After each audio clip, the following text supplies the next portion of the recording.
About that cash, that moolah, baby. Oh, I'm using that right there, what he just said. I'm using that exactly what he just said. Welcome, everybody, to another episode of MegaBit Matinee. And on this episode, we are discussing a film called The Rip, originally from Netflix, with Ben Affleck, Matt Damon, and Tiana Taylor. Yes, Tiana yes. Taylor. You got it. All right. Real quick plot for this. The movie came out January 16th, so just a couple of weeks ago. The movie is a tactical narcotics team goes on a hint or what's called a Crime Stopper hint and that a house is holding a large sum of money and they're going to confiscate this money, but there's a problem afoot because someone is trying to take it and they're not supposed to because they're cops. Okay, so yeah, go ahead. Say what you wish, sir. No. I don't know how far we're gonna get into this, but I don't want to give spoilers. Yeah. I don't want to do spoilers neither. Okay. So we're not talking about the ending. We're not talking about, but we're gonna talk about a couple scenes here and there because we all gonna have our favorite scenes down the line that we're gonna talk about. As long as it's not the ending scene, or nothing too spoilery. Yeah, nothing too spoilery. We're just gonna get into the light concept of the story. Right. And one of our first things that we're gonna talk about is the acting. This is my crime scene. Let me run it. Tell me what's going on. First off, back the fuck up. The acting in this movie, in my opinion, okay, Ben Affleck, Matt Damon, can't really go wrong with them. Yeah, back together again. Woo. Yeah, this is, I think this is their first movie together. You know, wow, it's been a while. You stole what I was gonna say, man. Yeah, at least 10 to 15 years or more. Yeah, something like that. They were roommates.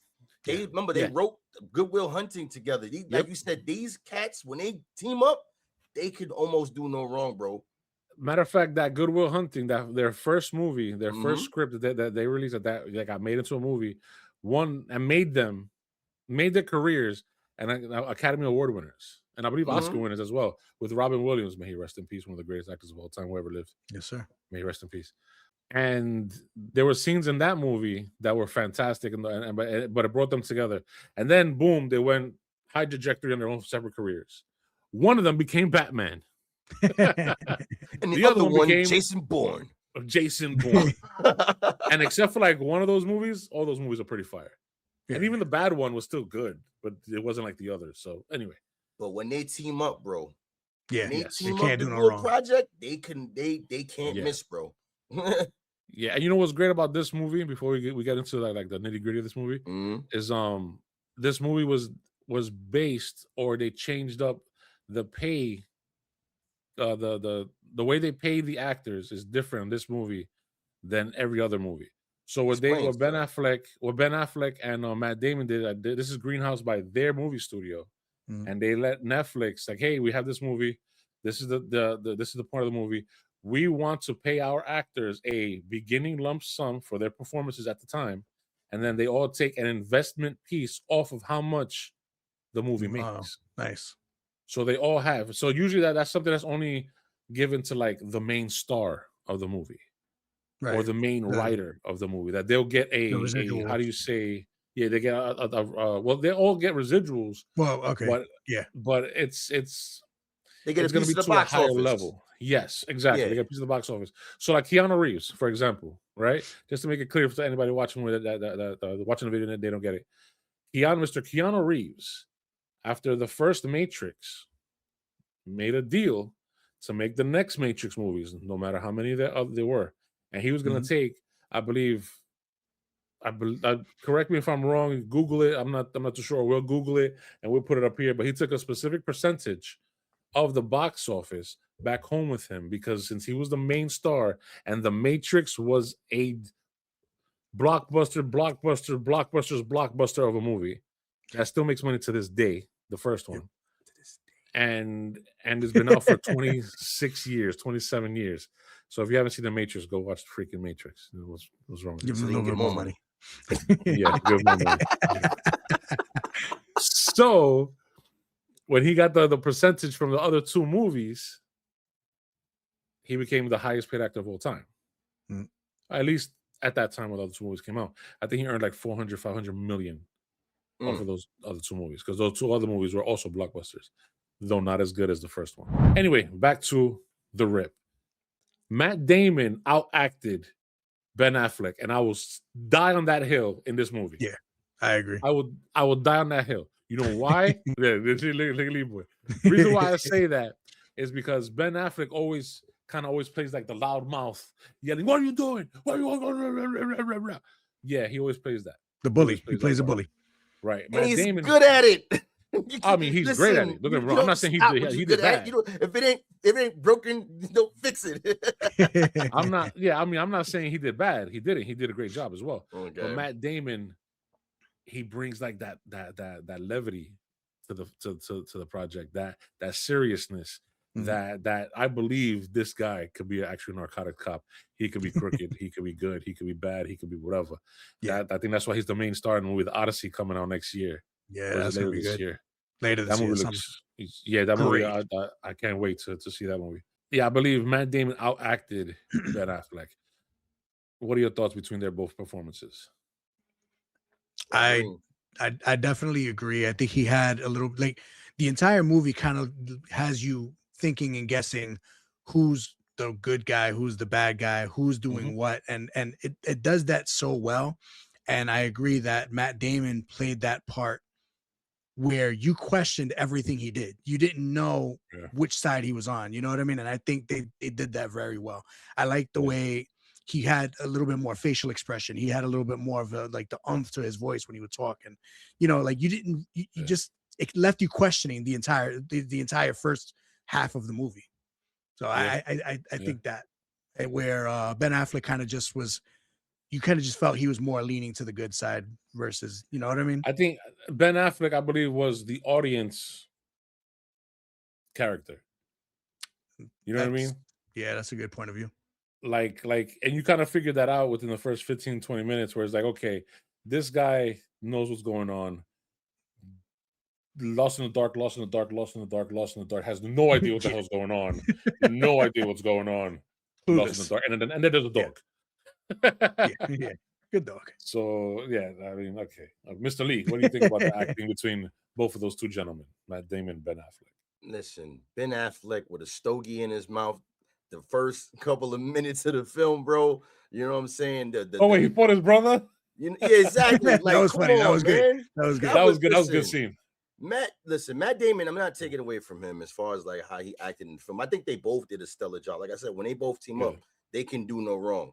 But as far as one out acting the other, I don't see it as one out acting the other. I think they both did equally well. I just think that, to me, I lean, if I had to pick, like say if you twisted my arm to pick one, I would have to pick Ben Affleck, because he played the douchebag cop. The whole dynamic of the film is good cop, bad cop, and you're trying to figure out who is on what side doing what. You know what I'm saying? And he did a phenomenal job, on my opinion, just being a douchebag, because I'm not trying to give nothing away, but let's think about it. Normally, you would say to yourself, hey, douchebag. Right. I mean, he fit the role of a douchebag. He did a great job as the douchebag. But that's the thing, though, is like, when that scene when he's being questioned by another actor, and the actor is playing his brother, his younger brother, I believe, and he's a Fed, and he's questioning him because of things that happened in the past, and they're just explaining real quick things that happened in the past. They're just like kind of like raising over it. They're not really explaining too much. They left it vague enough to have you questioning. Yeah. And then Ben Affleck kind of just goes off, and they start fighting. You're like, oh, whatever. And then boom, they go off to the other scene. Like, oh, what's going on? Like, oh, he's fighting his brother again. And it's like, that was great. Oh, okay. That's why those two had a dynamic. Is big brother, baby brother. When I saw that, I was like, I understood. Did you guys feel the cop lingo like throughout the entire film? When we're talking about acting, like it made you feel like these guys were real, like you're really watching a bust or something like that with these guys. The way they communicated, the way they talk, you know. And this is the reason why I said again, I gotta give my hats off to Ben Affleck, because I seen cops like him, you know what I'm saying? The guy who's, you know, he knows the law, you know, but he skirts around it a little bit, you know what I'm saying? So, you know, That's what I'm saying with Ben Affleck. You know, I was a little worried in the beginning of the movie when they were all sitting around at I guess at the little barbecue area or whatever, having the beers and stuff like that. Oh yeah. I was worried that somebody was gonna. Yeah. But I was worried somebody was gonna be like, yo, because we're family and this is gonna be like a Fast and the Furious spinoff type of shit. I was really worried about that for that moment. I was just like, oh man, this I ain't gonna lie, it did look like that. It did really bad. Look like that kind of moment. We're family. And then when the dude showed up with the Fed truck, and I'm like, oh no, it's really going that way. You know, I was like, here we go. So, no, wait, hold on. He's a Rock character. The crazy part about that is followed up by cars with all of them in cars. Yeah. That's all I was thinking. Well, this is not like Fast and the Furious. No, it's not. Oh, Fast and the Furious has its own greatness, has its own stuff, messed up stuff. He said greatness, and then he couldn't say nothing afterwards. But no, because there's some Fast and Furious movies that I love. It's got some moments. It's got some moments. And then some movies that are some movies that I'm just like, wow, what? Why was Ludacris and Tyrese in space? First of all, we got to make a matinee on that. We got to thank Marvel for that logic, you know. Oh man, but yeah, I'm gonna let that go because that's a whole nother episode. But anyway, so the overall acting from those two we discussed. The overall acting of everyone else, I think Stephen Young from I forgot Walking Dead fame and Invincible fame. Yep, he did great. Yes. The young Sasha Calle who played Supergirl in the Flash movie, she did awesome. Because when she was saying, I don't know, I believed her. Ben Affleck's brother, Scott Adkins. Adkins, when I saw him, I said, wait a minute, that's like Scott Adkins. Because he's always the martial arts guy in the film. Yeah. For him to just play the brother, you know, in the film, I was like, that's a change in pace for Scott Adkins. He did a good job. He did a good job. I mean, him and Ben Affleck kind of have there's a little resemblance. There is a resemblance. One of those shorter than the other, but it's still good shape, black hair, whatever, chiseled, whatever. Yeah, okay, I can see them being brothers. Why they didn't get Casey Affleck, who's actually Ben Affleck's little brother? Maybe he's in trouble. Busy. Maybe he's busy. Yeah, maybe he's busy. He's busy. He wanted more money. Let me stop. Netflix. Hell no, I ain't doing that movie. Tiana Taylor.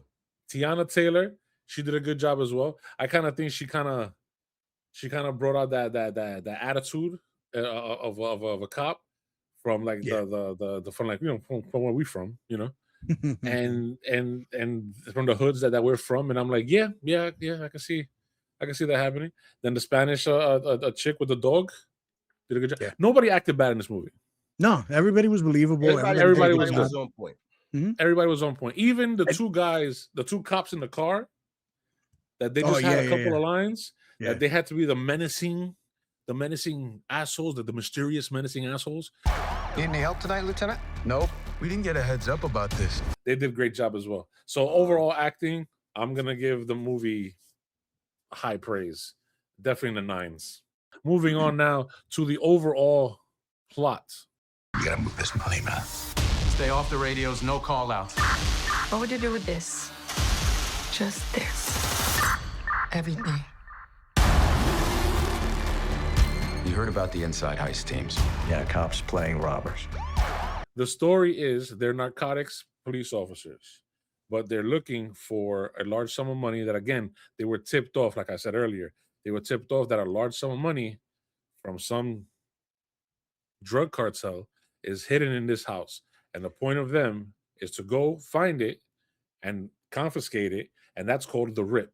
Were there any, since you guys all saw the movie, were there any holes in the plot that you guys saw? Was there anything you felt that was missing from the story that would have added to the story that kind of like, you're like, huh? I got one for plot. Okay, go ahead, Raph. Explain your piece. All right. So there's the scene where Stephen Yeun is outside and they're talking. He's talking to Ben Affleck, and they're outside the house dealing with the phones. And you see he has his secondary phone, but he's looking in the distance, and somebody's doing the SOS from the lights. Okay, right.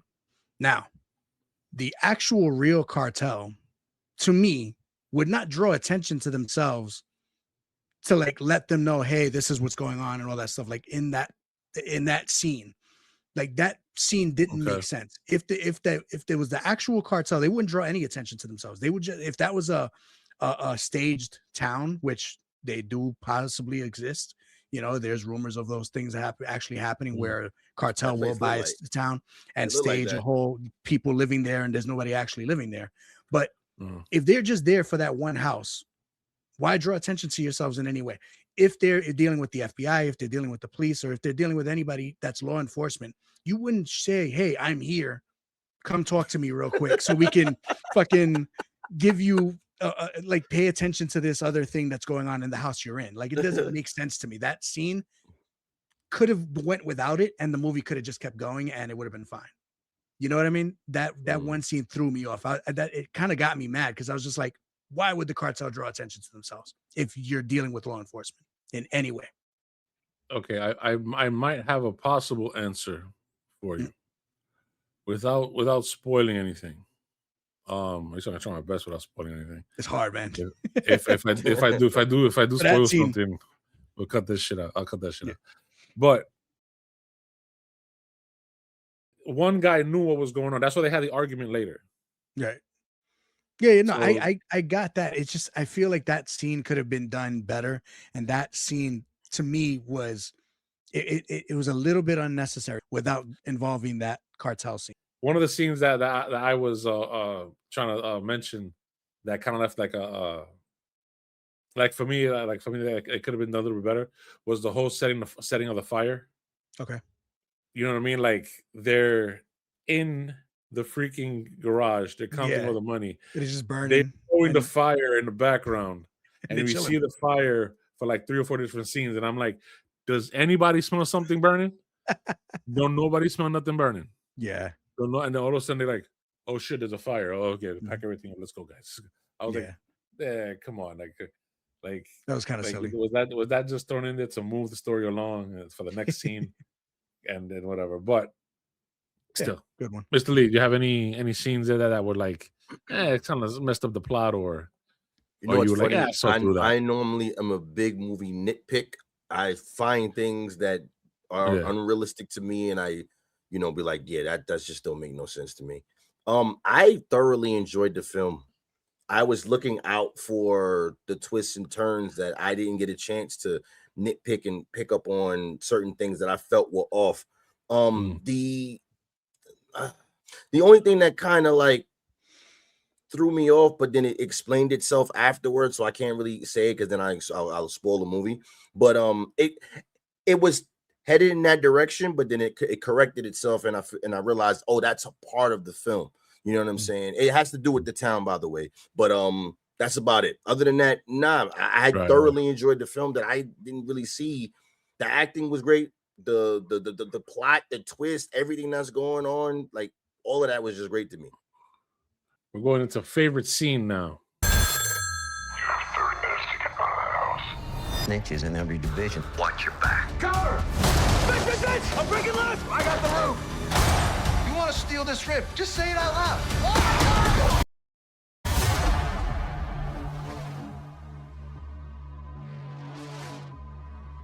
The scene is, I don't want to give names, but a specific narcotics officer is walking with another narcotics officer. They're walking down the street. One is walking directly behind the other by at least maybe like 4 or 5 paces behind him. And it's making the guy in front nervous as hell. Very tense moment. You feel his anxiety because the dude acted his ass off. You feel his anxiety because when the other guy was walking behind him, they both have semi-automatic weapons and they're both ready to go off. Yep. Yeah. Like the anxiety is right there, and you're like this, like, and you as an audience member, you're watching this and you're coming out and you're like, oh shit, it's about to go down. They're gonna pop off right here in the street, and they're gonna be, or who's gonna die, or they're gonna pop off in the legs, and they're gonna be crawling up the, whatever. Looking like arc raiders. A flare going to go up and shit. Pretty much, yeah. And then somebody's gonna come out of this way, and somebody's gonna come out of that way. Like, well, the shots fired or whatever. I was thinking of like a shootout, something like that happened. Yeah. And then the tension build, and the scene ends a certain way. I'm not gonna spoil it for anybody, but it was so well designed to build anxiety and have you like this, like you're just like into the freaking movie. That I was just like, yo, that scene is a masterclass. And mind you, in the whole scene, what was that? It was like 10 lines, 15 lines that they said to each other back and forth. And it was like a 2 minutes of tension. Yeah, and but it was like 2 minutes of tension, quick one-liners, and blah blah blah blah. Yep. And we're like, yeah, Quiet but both scene. actors, yeah, quiet scene, but both actors were on such like a level where they were like, yeah, we're gonna make people like really love this scene. Like that right there, that scene right there took me away. I was like, oh man, that was Definitely awesome. showed them at the top of their game. You know, that was very good. Yeah. And one of them is still, I mean, one of them is still very young. He's gonna have a great career. He already has a great career. He's got a great career already. Yeah. He's just gonna keep building from here. So want to see him in more things. Anyway, Mr. LeeBoy, what is your favorite scene of the rip? Man, there's so many. I ain't gonna lie to you, bro. This was a really, when you said to go see this movie, I was like, I'm gonna wait. I'm gonna, when we doing this video, yeah, I watch it. When I sat down and I said, man, this was a really good film. To the point where a lot of my favorite scenes I can't even say because just of the fact that it was a spoiler film, So if I had to say without spoiling the film, something that I did like was I'm not even going to say a scene. I'm just going to say the way they set the film up. Let me put it that way. Can I? Is it fair to say the way they lead you, like you just said, to that scene that you just mentioned only works because they built the build up to it, the anticipation of what's going on. Because at this point, as the viewer watching it, you kind of understand where one person is on one side, but you don't know who the other person is on the other side, like where they stand on about this entire situation. So it gets real intense because you either looking at it as this person is trying to take, or this person is trying to hide something, but then who's hiding and who's taking? That's where the part comes in, because it's like when money is involved, okay? When money is involved, even if you playing the good guy, you never know how it's gonna go. So what I'm gonna say, I'm gonna bow out on my favorite scene. I'm gonna just say that the lead up, the way they set this film up, is dope. That's all I'm gonna say. And it makes every scene impactful, from the arguments to just everything, bro. It's crazy. But anyway, yeah, go ahead. All right. Mr. Rav, I like the way, first of all, I like the way Lee danced around that, but he gave the most honest answer he could without spoiling anything. Because it's completely fair. It's completely fair. Mr. Rav, what is your favorite scene that stands out? Bouncing off of your answer with the tension of that walkaway scene, mine would be when the 4 officers are in the back of the van, and that had just as much tension because you knew something was going to happen there. You just didn't know when or how. You didn't. They're all good guys, in everybody's thoughts, and you don't know who can trust who. So you definitely knew something was going to happen, and that gave the little play around of dialogue between the 4 of them, and just how they figured out what, and then they gave the whole plot of how they did the whole case. That gave just as much tension and acting skill as the scene you're talking about. I love that scene. Yeah, because it wasn't just 2 of them; it was now 4 of them. Yeah, and one of them you had no idea was even going to be there. Right? Yeah, he just popped up out of nowhere, showed up at the end. It was like, all right. And they told the ladies, they told the other officers stay behind, and all of that. So they're like, hey, you already knew they separated themselves. I was like, all right. That's why I said I didn't say that, because I'm not. There's so many good parts, bro. Like there's so many good parts in this film, I'll give it. Well, go ahead. Finish what you say. No. I'm just saying there's just so many good parts of this film that it's hard to not say it without giving it away, because the way they wove this together, bro. Like they can't do no wrong, bro. The way this is all woven together to get to those points, man. This is definitely one of them films where you can't like fall asleep and wake up and think you understand what's going on. Oh, yeah, because you blink, you miss something, or you didn't pay attention right away on something, you're gonna miss it, bro. Yeah. What I was gonna mention is that there's another scene that I guess will be like my runner-up favorite scene, and it's with Sasha Calle, Matt Damon, and Ben Affleck when they first sit her down to start questioning her. and you see the dust falling from the ceiling. I'm not gonna say why there's dust falling from the ceiling, but there's dust falling from the ceiling, and she's like this, and he asks a question like, "Oh, come on, you don't know about this? Yeah, you're in the house, but you don't know what's in the house, and you don't know what's over here, blah blah blah." And she was like, "Don't know. I'm telling you the truth." And then she goes off about a little bit on the relationships of like, "Oh, just because I'm Colombian or you're a cop and blah blah blah and yada yada." And then she looks at his tattoos on his hand. And then when he tells her what the tattoos mean, right there, I was like, oh. And then when he gave the second meaning of the next tattoo, I was like, oh, okay. So they give you a curveball, set you as up. in like, boom. Okay, now yeah, he's gonna be blah blah blah. And then all of a sudden he gives you the other meaning. You're like, oh wait, no, he's not. Yeah. He's gonna what? They fed you those spoons really good. You know what I mean? Just little bits of like questions here and there. You know, here you go. We're gonna fuck with you, Juice. Here you go. Yeah. Yo, and the crazy part is they set that up early because that you see the tattoos on his hand at the beginning of the film. Yeah. When they first introduce you, they put it in your head like, what is that? They zoom in on his hands. So overall, acting, plot, favorite scene. Would you recommend this movie? Hell yeah. Hell yes. All right. Listen, we ain't even got to go around in a circle. Hell yeah. I got one gripe with the movie. And it's only because I'm a pain in the ass. Oh, gotta hear this. Okay. The lighting in scene 3 was only 2% too light. No, but you're not that far off. The color green is supposed to be. It's an audio issue. It's an audio issue. Yeah, you motherfucker. You know. I told you. I said this is gonna be audio. This guy here, bro. Yeah. I felt like I was listening to this movie through speakers that were so far away. The movie was so quiet, and whoever did the sound on this movie did not mix this movie good. The sound on this movie is done terribly. The first 3/4 of the movie sounds like like I'm listening to it through a garbage can. There's so much echo and so much like not reverb, but just like it's so far away. You know, I have my speakers almost blasting, and the whole first 3/4 of the movie is so quiet. I don't know. And I had a hard time listening to it. I watched the movie with headphones on, with these headphones right here.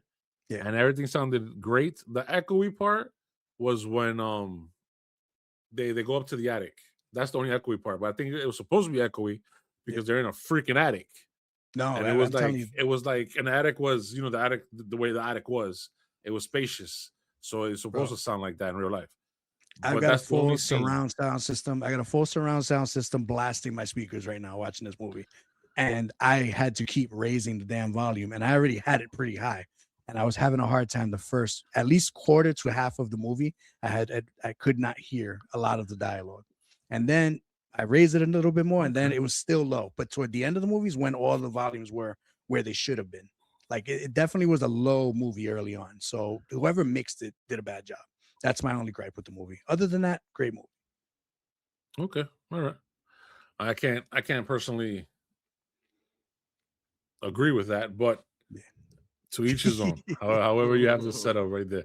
Any gripes with you, Mr. LeeBoy? But you're gonna recommend it. Listen, I told you, I recommend this twice on Sunday, bro.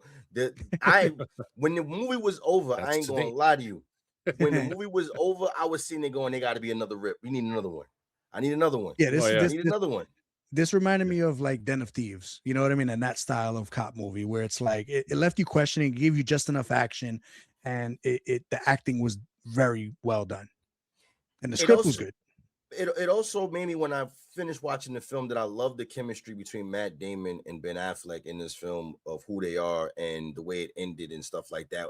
I wanted more. I want more. Like I want to see another one. The only thing is, how do you replicate this type of thing where it's a twist, where it's a turn or something like that, where it's a plot device where you start here and then something happens here and then it ends this way? Like, how do you do that again a second time with the same characters? Because I want to see the same characters. I want to see the same people in the film. How do we do that? You'll probably definitely see.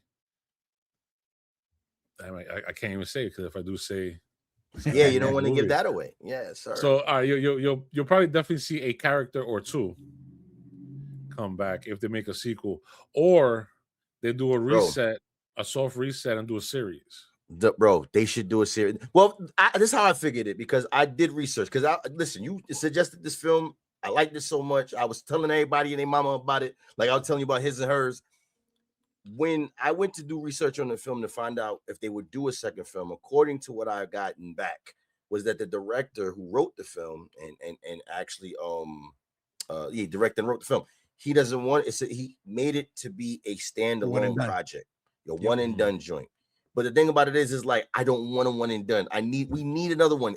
If you watch this film, you will understand. You know what I'm saying? I appreciate the story. I appreciate the acting. I appreciate the chemistry was just on point. I need another one. But like the Ravage said, I don't want this to turn into Fast and Furious neither. We don't need No, what would be a good idea? What would be a good idea is like what Mr. ReyRey said is kind of do like a TV show thing, like a soft reboot of it or whatever it is. And the only thing I could think of that would copy this or do something similar was the show True Detective, where it's like two main characters and you go back and forth with the storyline as you go through each episode. And like that show did a good job of doing something like this in movie form. You know, you understand? Man, give me 24. Nah, I wanted a 24 format. We need 24 hours in the day. Right. each hour. The 24. Now that you mentioned that, the 24 format will fit great. Yo, the 24 format would fit great with this, bro. Yeah, with that straight up, it'd be great. By the time 24 hits, you'll be like, what? But that's the thing that was like, all right, so overall I would definitely recommend this movie to anybody who likes cop thrillers, action, mystery, and just a smart, well-made, well-acted movie. It has its thrills, it has its twists, more than one twist actually. There's like two twists, three twists. You gotta hold it leaves you questioning throughout the whole movie. So it's not you up and down. Yeah, and then on top of that, when you do see and or figure out what's going on, you're still like, get the hell out of here. Like are you serious right now? And then more action happens. So this is a great movie, highly recommended from all MegaBit Misfits, except Partner 6 for the audio. We're headphones. I got one more thing to add, if I may. All right, go ahead, Mr. LeeBoy. This also reminded me of like if this movie would have came out in like the 90s, this would have been a super action film, bro. Especially you know what I'm saying? Like this would have definitely been a great super action film. But I'm gonna leave it at that. You know what I can compare this movie somewhat to? Tango and Cash. Let me stop. The Departed. Okay. Remember The Departed? Yeah. Where there's a mystery and they're trying to figure out blah blah blah. Yeah. It has nothing to do with money. I mean, a little bit, but it has something to do with more like trust and loyalty. So The Departed being, and no disrespect, the superior film between the two. Yeah. The Departed and The Rip. But the Rip has some elements of The Departed in it, which, man, even if you have half of Departed in your story, you have a dope movie. The Departed for me is a masterpiece. Hell yeah. Anyway, guys, thank you so much for joining us in this video, the MegaBit Matinee. Please hit like, subscribe, hit that bell notification. Please join us for other future videos, whether it's about gaming, whether it's about film. We love both. We love movies and TV shows and video games. So please come back to the channel, hit that subscribe button. I am Mr. ReyRey. That is the Ravarine or Rav. And that is LeeBoyXP. Blacktimus Prime. Blacktimus Prime. We got to make that a t-shirt. We did. That's dope. The Blacktimus Prime with a picture of him like. Anyway, The Rip. Check out The Rip on Netflix. Please leave in the comments what you thought of the movie if you haven't seen it yet. If you have seen it, if you haven't seen it yet, go watch it. Come back, add comments in there, and we'll definitely get back to your comments. Thank you so much for joining us. I'm Mr. ReyRey. This is MegaBit Matinee. Peace out, guys. Thank you so much. Later. Blacktimus Prime.